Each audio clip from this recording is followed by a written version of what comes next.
Ayan, representing the D. Sa ngala ng mga delisyonadong babae.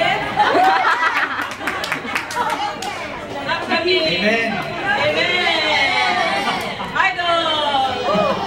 Sa ngala ng aming mga kasama, mga kasisteran, taga Hawaii, si Honey Sweet, si Crazy About Yoga na nasa New York, si Andy Foggy na nasa New Hampshire, si Afro Arias Myra Celeste of Norway, meron kaming Indie of Brooklyn, we have, sino ba yun? Mapatay na ako ng mga Ds. May taga-US. Crazy About Yoga. Anyway, marami kami. We are girls, we are ladies like them, na hindi kami magkasya na humahanga sa iyo. Kaya dahil sa aming pagkaka-ilusyon sa iyo, magkatagpo kami kay Andy Gomez.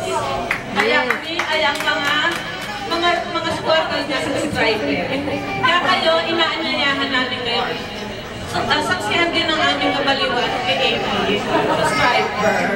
Alam mo ako, isa lang akong instrumento ng isang grander purpose. Kaya, so yes. At sinasabi ng D sa step, patuloy kami papasalamat sa iyo.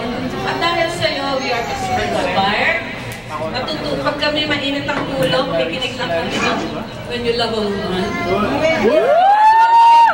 Isang when you love a woman naman dyan. Pasensya na lang din, Amy, kung nababalita ako, nababalo kami kasi Kaya pala hindi nyo makasama yung mga asawa nyo. At saka aami kami. Remember ito mga takas sa asawa? Ay, Amy. Ako hindi.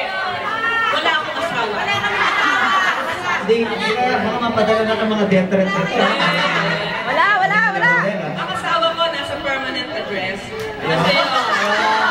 Nasa Loyola. Finish contract na lang.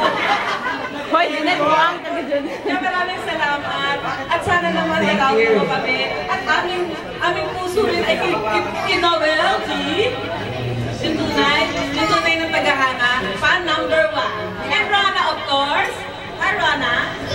Hi, Rana, yay! Salamat sa pagpunta dito.